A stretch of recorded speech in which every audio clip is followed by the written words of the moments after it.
नमस्कार सम्मानित अभिभावकों, प्यारे साथियों। अगर आपका बच्चा आपके परिवार में किसी भी सदस्य का बच्चा हो या आपके किसी भी जानकार रिश्तेदार का बच्चा हो जिसने इस साल 10वीं बोर्ड की परीक्षा पास कर ली है और अगर वो अपने करियर को लेकर कन्फ्यूजन की स्थिति में है कि कौन सा सब्जेक्ट अपन 11वीं क्लास में दिलाए, तो मैं सीताराम बाकर एग्री सिलेक्शन पॉइंट जो यूट्यूब चैनल है इसके माध्यम से आप सभी को कुछ जानकारी देना चाहूँगा कि देखिए 10वीं के बाद में आपके पास ऑप्शन है 4, आर्ट्स, कॉमर्स, साइंस और एग्रीकल्चर। 4 सब्जेक्ट आपके बच्चे को आप दिला पाओगे। तो इन चारों सब्जेक्ट्स में क्या सब्जेक्ट आपके लिए उचित रहेगा, आप थोड़ा विचार कीजिए कि जो आर्ट्स सब्जेक्ट है 10वीं के बाद आप 11वीं में बच्चे को आर्ट्स दिलाओगे तो आर्ट्स के बारे में लगभग पूरे राजस्थान के पूरे भारत के अंदर जितने भी जो भी अभिभावक है सभी इसके बारे में ज़्यादातर जानकारी प्राप्त है। उसके बाद में अपन कॉमर्स दिला सकते हैं, साइंस दिला सकते हैं, साइंस मैथ। अगर आपके बच्चे की रुचि साइंस मैथ में है तो आप साइंस मैथ भी दिला सकते हो। लेकिन अगर आपके बच्चे की रुचि अगर एग्रीकल्चर सब्जेक्ट में है तो मैं एग्रीकल्चर के बारे में कुछ टिप्स आपको बता रहा हूँ। उसके बारे में आप थोड़ा सा, ये वीडियो 5-10 मिनट का है तो आप इसको गौर से देखिए।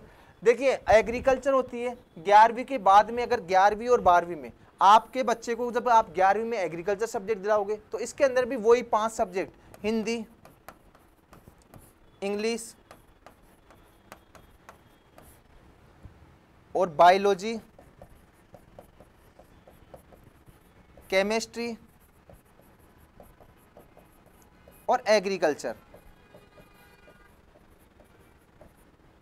ये 5 सब्जेक्ट आपके बच्चे को 11वीं में आप सब्जेक्ट दिलाओगे। इसी के साथ ये 12वीं एग्रीकल्चर में भी यही 5 सब्जेक्ट आपका बच्चा पढ़ेगा। उसके बाद में क्या होता है, जब 11वीं 12वीं में अगर आपने एग्रीकल्चर दिला दी तो 12वीं एग्जाम, मतलब अगले साल आपके बच्चा 12वीं में रहेगा। इस साल अगर 10वीं में पास किए तो 11वीं पढ़ेगा, अगले साल उसके बाद में 12वीं पढ़ेगा। तो 12वीं के बाद में एग्रीकल्चर में क्या होता है, आगे पढ़ाई करने के लिए बीएससी एग्रीकल्चर से करने के लिए, तो उसके बारे में मैं डिटेल से बता रहा हूँ। तो देखो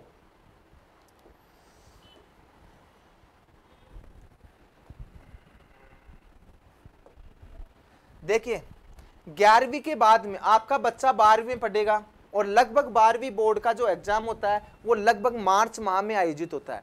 तो 12वीं बोर्ड का एग्जाम मार्च के अंदर लगने के बाद एक फॉर्म भरता है इसका जेट, उस एग्जाम को कहते हैं जेट एग्जाम। यहां 12वीं बोर्ड का एग्जाम खत्म होगा मार्च माह में। मार्च के बाद में एक एग्जाम लगता है हर साल लगभग जून माह में और वो फॉर्म भरता है JET, JET, joint entrance test, joint entrance test. और ये करवा रहा अभी पिछले 2 साल से एग्रीकल्चर यूनिवर्सिटी कोटा। देखो राजस्थान के अंदर 5 यूनिवर्सिटी हैं एग्रीकल्चर की, जोबनेर, बीकानेर, उदयपुर, कोटा और जोधपुर। ये 5 यूनिवर्सिटियां गवर्नमेंट की है और इन्हीं 5 यूनिवर्सिटियों को जो एग्जाम होता है जेट हर 4 साल बाद में, पहले जोबनेर, अब जोबनेर करवाएगा, बीकानेर करवा चुका, उदयपुर, कोटा, जोधपुर, अभी कोटा करवा रहा, फिर जोधपुर करवाएगा, उसके बाद में जोबनेर यूनिवर्सिटी। हर 4 साल बाद में ये एग्जाम आयोजित करवाता है। हर साल ये एग्जाम होता है लेकिन यूनिवर्सिटियां 4-4 साल में एग्जाम आयोजित करवाती है। अभी इसका जो जेट एग्जाम है 12वीं बोर्ड के बाद में जेट का फॉर्म भरना पड़ेगा। जेट का फॉर्म भरने के बाद मार्च जून माह में एग्जाम लगेगा जेट का। अगर इस जेट के अंदर ये शर्तें होती है कि राजस्थान के अंदर 1540, मतलब राजस्थान के अंदर टॉप के 1540 सीटें होती है गवर्नमेंट कॉलेज की। उसके बाद में लगभग 4000 सीटें हैं प्राइवेट कॉलेज की। मतलब जो 500 यूनिवर्सिटी हैं इसके अंतर्गत ये यूनिवर्सिटियां, इनके अंदर 2-2 गवर्नमेंट कॉलेज है और 3-3 लगभग प्राइवेट कॉलेज है। तो इनमें सब बच्चों का सिलेक्शन होता है। तो आप सोच रहे होंगे कि ये जो सीटें हैं 1540 गवर्नमेंट की और 4000 सीटें होती है प्राइवेट कॉलेज की, तो इसमें एग्जाम कितने देते हैं। तो 12वीं बोर्ड में इसमें जो अंदर जो फॉर्म भरते हैं लगभग 30,000 से 40,000 विद्यार्थी एग्जाम देते हैं जेट का। जिन्होंने 12वीं कक्षा एग्रीकल्चर सब्जेक्ट से पास की है वो 30 से 40,000 विद्यार्थी फॉर्म भरते हैं जेट का, एग्जाम देते हैं। उनमें से 1540 स्टूडेंट का गवर्नमेंट कॉलेज में चयन होता है और बाकी जो नीचे के विद्यार्थी होते हैं वो 4000 सीटें प्राइवेट में सिलेक्शन होता है। जो विद्यार्थी नीचे बच जाते हैं वो फिर बीए करते हैं, या कोई बीएससी बायोलॉजी से करता है, कोई नर्सिंग करने लग जाता है, कोई क्या करने लग जाता है। लेकिन जिन विद्यार्थियों का सिलेक्शन जेट के थ्रू इन 500 यूनिवर्सिटियों के अंदर होता है वो विद्यार्थी करते हैं बीएससी एग्रीकल्चर। बीएससी करते हैं एग्रीकल्चर सब्जेक्ट से। अगर आपके बच्चे का सिलेक्शन जेट के अंतर्गत गवर्नमेंट कॉलेज में होता है तो गवर्नमेंट कॉलेज की औसत फीस सालाना लगभग 5 से 10 हज़ार रुपये होती है, और स्टूडेंट को वो जितनी फीस ली जाती है लगभग उतनी फीस आपको छात्रवृत्ति के रूप में वापस कृषि विभाग द्वारा या कृषि यूनिवर्सिटी द्वारा वापस मिल जाती है। तो गवर्नमेंट कॉलेज में फीस ना के बराबर है। बाकी वहाँ पर हॉस्टल फैसिलिटी, अगर आप जोबनेर, बीकानेर, उदयपुर, कोटा, जोधपुर में अगर आपके बच्चे का सिलेक्शन होता है तो वहाँ हॉस्टल फैसिलिटी आपके बच्चों को मुहैया कराई जाती है।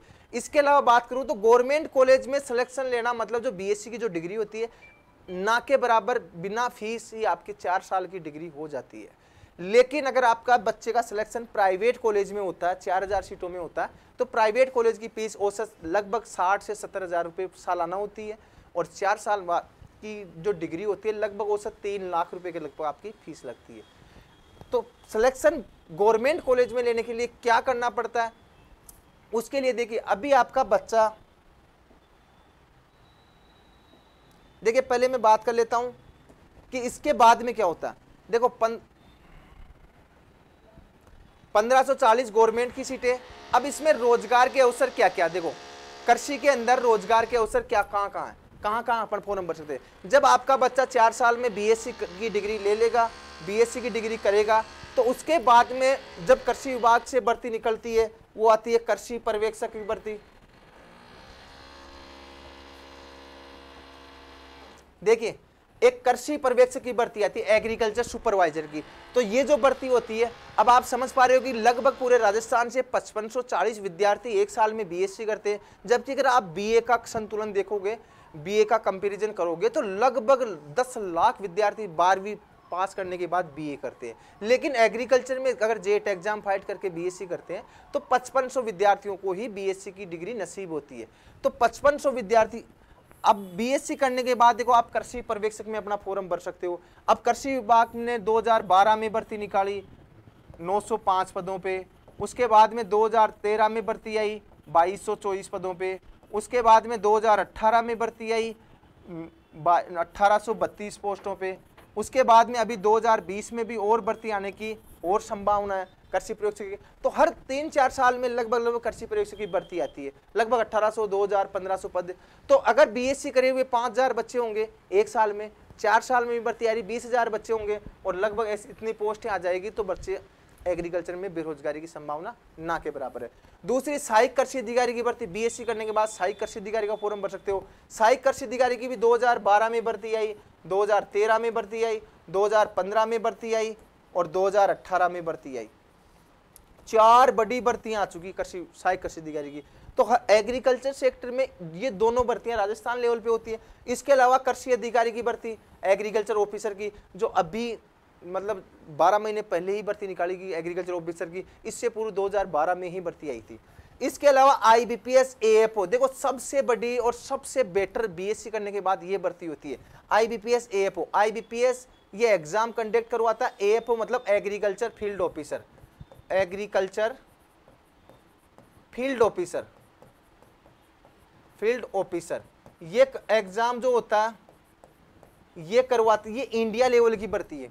और जितने भी इंडिया के अंदर, भारत के अंदर जितने भी बैंक खुलते हैं, मान लो इस साल अगर 5000 बैंक खुल गई, 5000 ब्रांचें खुल गई, तो उनमें लोन देने के लिए किसानों को केसीसी, आप सभी समझदार हो, सभी जानते हो किसानों को केसीसी देने के लिए कौन काम करेगा वहां, तो उसके लिए हर साल भर्ती आती है, हर साल दिसंबर में, और पिछले 11 साल से लगातार भर्ती आ रही है। और ये भर्ती आपको, ये दूसरी भर्तियां आए या ना आए, बीएससी करने के बाद ये भर्ती आपकी फिक्स है। हर साल दिसंबर में इसके फॉर्म भरते हैं, दिसंबर जनवरी में एग्जाम होता है, अक्टूबर में फॉर्म भरेंगे अगले माह, तो दिसंबर और जनवरी में प्री और मेंस एग्जाम लगता है। तो जितने भी बैंक खुलते हैं पूरे ऑल इंडिया में हर साल, उतने ही पदों पे ये भर्ती विज्ञप्ति जारी की जाती है। ये आईबीपीएस एग्जाम करवाता है। तो ये भर्ती आपके बच्चे को बीएससी करे हुए राजस्थान नहीं पूरे भारत से लगभग 30 से 40% विद्यार्थी इस भर्ती में हर साल लगते हैं। और अपने राजस्थान के हर जिले से आप देखिए कितने ही बैंक खुलते हैं हर जिले में, तो जितने ही बैंकों की भर्ती निकलेगी उतने ही पदों पे भर्ती आती है। तो बीएससी करा हुआ स्टूडेंट ये फॉर्म भी भर सकता है, हर साल भरता है। इसके अलावा केंद्र के अंदर जितनी भी नौकरियां सीड ऑफिसर की है, इसके अलावा NACL की है, इफ्को की है, और भी काफ़ी संख्या में जितने भी भर्तियां आती हैं उनमें भी आप BSc करने के बाद फॉर्म फिल कर सकते हो। इसके बारे में मैं कंप्लीट जानकारी कृषि रोजगार के बारे में पूरे इंडिया लेवल पे कौन कौन सी भर्तियां आती है, उसकी योग्यता क्या रहती है, उन सभी की डिटेल्स में एक वीडियो बना के और पोस्ट कर दूंगा। तो मैं बात कर रहा हूँ, अगर आपके बच्चे को कैरियर से लेकर अगर आप कन्फ्यूज हो रहे हो तो आप एग्रीकल्चर सब्जेक्ट दिलाकर उसकी आप तैयारी करवा सकते हो। एग्रीकल्चर में करियर की संभावनाएं बहुत ज़्यादा। अगर आप अदर कोर्सों की बात की जाए तो सबसे जल्दी जॉब इसी के अंदर अभी वर्तमान में पिछले 2012 से इस जितनी प्रगति एग्रीकल्चर सेक्टर में की गई, क्योंकि कृषि विभाग, केंद्र सरकार सभी अभी वर्तमान में एग्रीकल्चर पे सबसे ज़्यादा फोकस किया जा रहा है। चलिए मैं बात कर लेता हूँ आगे। जो हमारा स्कूल है, मैं स्कूल के बारे में बात करूंगा। हमारा जो स्कूल है, हम एग्री सिलेक्शन पॉइंट जो यूट्यूब है और इसी का कोचिंग संचालन हूँ, डायरेक्टर में हूँ। और हमारा जो इंस्टीट्यूट है वो त्रिवेणी चौराया गोपालपुरा बाईपास जयपुर के अंदर है, और यहीं पे स्कूल है। स्कूल का नाम है SR international school, SR international school. और इसका जो एड्रेस है जो कि 11वीं और 12वीं का स्कूल है। वैसे साइंस के भी स्टूडेंट आते हैं, आर्ट्स भी है, कॉमर्स भी है और एग्रीकल्चर फैसिलिटी भी यहाँ पर है। तो जो स्कूल है हमारा SR इंटरनेशनल स्कूल, इसका एड्रेस है 70 Mansagar colony near sector 64 Pratap Nagar Sanganer Jaipur के अंदर हमारा इंस्टीट्यूट है, स्कूल है। SR इंटरनेशनल स्कूल के नाम से आप गूगल पे या नेट पे किसी पे भी आप सर्च करके हमारे स्कूल का एड्रेस और लोकेशन आप देख सकते हैं। अगर आपके बच्चे को 11वीं और 12वीं एग्रीकल्चर दिलानी है तो आप यहाँ एड्रेस पे पहुंचकर आप 11वीं और 12वीं में एडमिशन करवा सकते हैं। अगर आप बात कर रहे हैं हम अब स्कूल में क्यों आएंगे, कोई बच्चा उदयपुर का है, कोई कोटा का है, कोई जोधपुर का है, तो आप भी मेरी जो ऑडियो सुन रहे हो तो क्यों आते हैं हमारे पास बच्चे। पूरे राजस्थान से हमारे स्कूल के अंदर एग्रीकल्चर के लिए विद्यार्थी आते हैं, जबकि एग्रीकल्चर स्कूल आपको कोटा में मिल जाएगी, जोधपुर में मिल जाएगी, बाड़मेर, जैसलमेर, सभी जिलों में आपको स्कूलें मिल जाएगी। लेकिन यहाँ जयपुर में क्यों आते हैं, उसका सीधा सा रीजन है। देखिए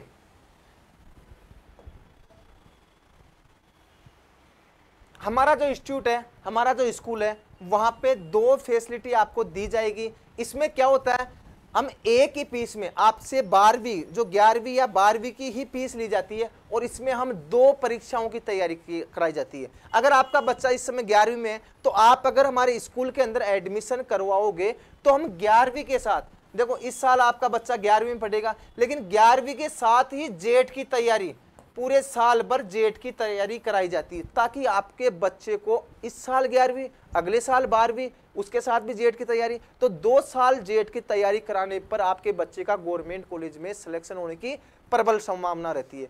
क्योंकि जो जेट में अंदर जो गवर्नमेंट सीटें होती है 1540, आप सभी जानते हो 40,000 विद्यार्थी जेट का एग्जाम देते हैं, तो उसमें से 1540 बच्चों का ही गवर्नमेंट कॉलेज में चयन हो पाता है, और वो कंपटीशन काफ़ी टफ पड़ता है। इसलिए उसी की तैयारी हम साथ में 11वीं के साथ में ही यहाँ स्कूल के अंदर, कोचिंग के अंदर, वहाँ दोनों जगह संचालित करते हैं। तो 11वीं के साथ ही आपके बच्चे को जेट की तैयारी कराएंगे। अगले साल बच्चा 12वीं पढ़ेगा तो 12वीं के साथ भी जेट की तैयारी पूरे साल भर चलती रहेगी। और जो फीस ली जाती है वो 12वीं की फीस के साथ ही जेट की फीस ली जाती है।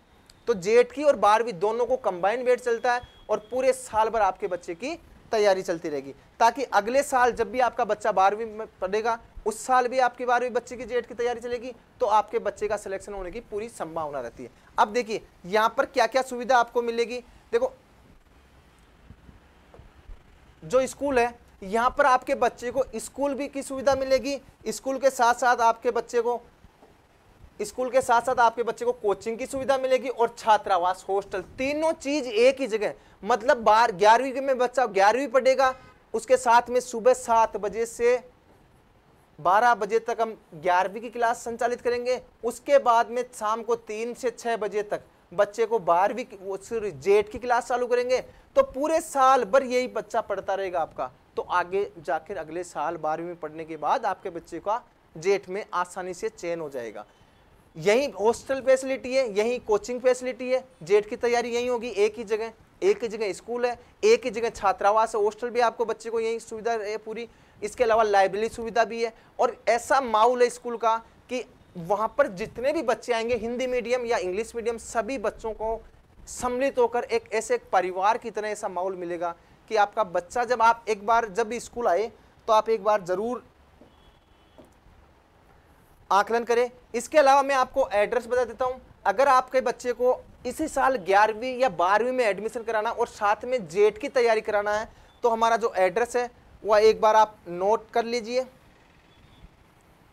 आप ये हमारा एड्रेस है, यहाँ पर मेरा नाम सब भी यहाँ दिया हुआ है।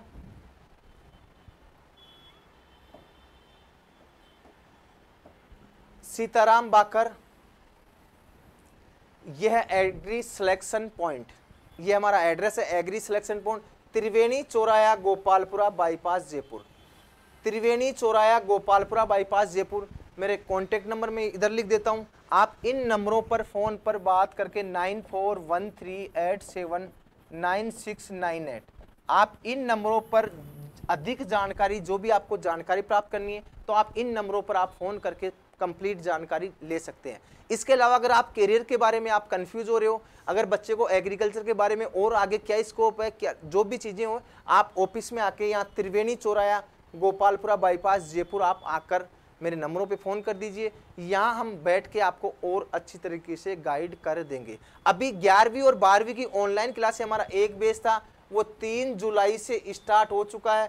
3 जुलाई 2020 से एक बैच नया बैच संचालित हो चुका है और जो अभी लेटेस्ट बैच है ये चालू होगा 1 सितंबर, सेकंड बैच 1 सितंबर 2020 से ऑनलाइन चलेगा और जब ऑफलाइन चलेगा तब सरकार की एडवाइजरी के आदेशानुसार जब ऑफलाइन क्लास स्टार्ट होगी तब इन बच्चों को ऑफलाइन में सिलेक्ट कर दिया जाएगा।